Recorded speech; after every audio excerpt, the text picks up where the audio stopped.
Hi, പുതിയ അധ്യയന വർഷം തുടങ്ങി. സ്കൂൾ തുറന്നു, എല്ലാവരും ബിസിയാണ്. ഈ 5 കാര്യങ്ങൾ ശ്രദ്ധിച്ചാൽ നമ്മുടെ മക്കളെ കുറച്ചുകൂടെ അടിപൊളിയാക്കാം.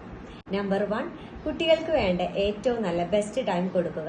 ഏതാണ് ബെസ്റ്റ് ടൈം? നമ്മുടെ ലൈഫിൽ എപ്പോഴും നമ്മൾ പറയാറുണ്ട്, കുട്ടികൾക്ക് വേണ്ടിയിട്ടാണ് ഞാൻ ജീവിക്കുന്നത്, നമ്മുടെ സ്വപ്നം കുട്ടികളാണെന്ന്. പക്ഷേ നമുക്ക് ഡെയിലി ലൈഫിൽ കൊടുക്കാൻ പറ്റുന്ന 9 മിനിറ്റ് നിങ്ങൾ കൊടുക്കാറുണ്ടോ? രാവിലെ എഴുന്നേൽക്കുമ്പോഴുള്ള ആദ്യത്തെ 3 മിനിറ്റ്, വൈകിട്ട് സ്കൂളിൽ നിന്ന് തിരിച്ചു വരുമ്പോഴുള്ള ആദ്യത്തെ 3 മിനിറ്റ്, രാത്രി ഉറങ്ങുന്നതിന് മുമ്പുള്ള 3 മിനിറ്റ്. ഈ 9 മിനിറ്റാണ് കുട്ടികൾ നിങ്ങളെ ആഗ്രഹിക്കുന്ന ഏറ്റവും നല്ല സമയം. ഈ സമയമാണ് ഒരു മാതാപിതാവ് എന്നുള്ള രീതിയിൽ നമുക്ക് കുട്ടികൾക്ക് കൊടുക്കാൻ പറ്റുന്ന ഏറ്റവും ബെസ്റ്റ് ടൈം. ഈ ടൈമിൽ അവർക്ക് വേണ്ടി ടൈം സ്പെൻഡ് ചെയ്യുമ്പോൾ അവരുടെ ഒരുപാട് കഥകൾ നമുക്ക് കേൾക്കാൻ കഴിയും. മൈൻഡ് ആൽഫ മോഡിലാവുന്നത് കൊണ്ട് തന്നെ നമ്മൾ നല്ല കാര്യങ്ങൾ അങ്ങോട്ട് പറയുമ്പോൾ കുട്ടികൾക്കത് പെട്ടെന്ന് ക്യാച്ച് ചെയ്യാനും സാധിക്കും. ദയവ് ചെയ്ത് സ്കൂളിൽ നിന്ന് വരുമ്പോൾ സ്കൂളിൽ ഇന്ന് കിട്ടിയ മാർക്കിനെ കുറിച്ച് മാത്രം ചോദിക്കാതിരിക്കുക. പലപ്പോഴും കുട്ടികൾക്ക് അത് വലിയൊരു ടെൻഷൻ ഉണ്ടാക്കും. എല്ലാ കുട്ടികൾക്കും ഇല്ല, ചില കുട്ടികൾക്ക്. ഓക്കെ. Number 2, don't compare. നമ്മൾക്ക് ഏറ്റവും താല്പര്യം കമ്പയർ ചെയ്യാനാണ്. കാരണം നമ്മൾ എല്ലാത്തിലും പ്രാഗൽഭരായവരാണല്ലോ.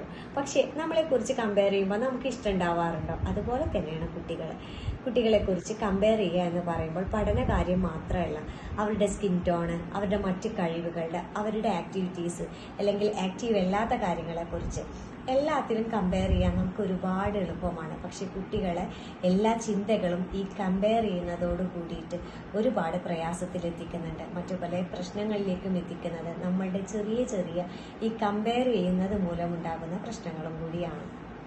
Number 3, touch. കുട്ടികൾ നമ്മളെപ്പോഴും തലോടാറുണ്ട്, ഹഗ് ചെയ്യാറുണ്ട്, ഒക്കെ ശരിയാണ്. പക്ഷെ എപ്പോഴും ചെയ്യാറുണ്ടോ?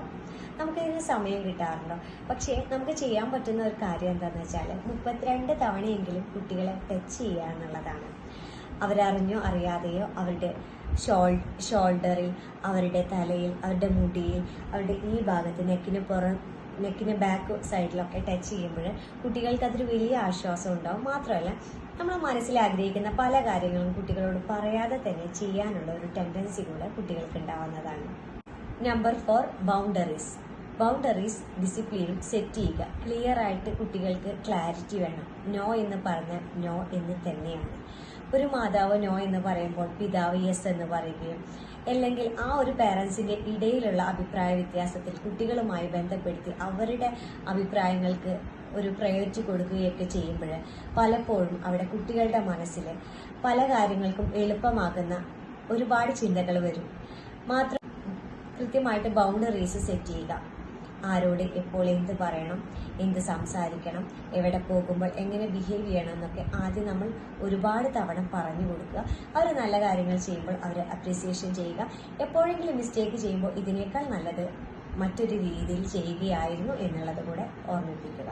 നമ്പർ 5, ഹെൽത്തി ഫുഡ് എന്ന് കേൾക്കുമ്പോൾ നമ്മൾ എപ്പോഴും വിചാരിക്കുന്നത് നന്നായി ഭക്ഷണം കഴിക്കുക എന്നുള്ളതാണ്. പലപ്പോഴും വയറ് നിറച്ച് ഭക്ഷണം കഴിക്കുകയാണ്. ഒരിക്കലുമല്ല.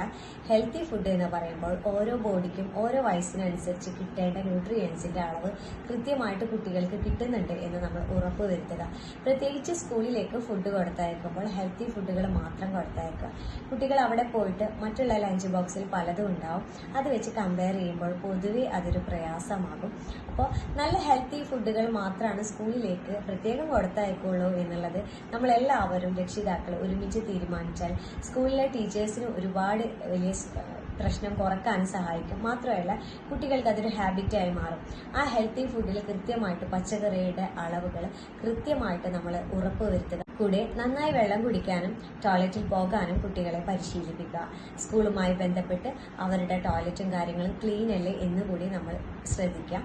കാര്യങ്ങൾ ശ്രദ്ധിച്ചാൽ തന്നെ കുറേയൊക്കെ സ്ട്രെസ് നമുക്കും കുറക്കാൻ പറ്റും, കുട്ടികൾക്കും കുറക്കാൻ പറ്റും. Thank you.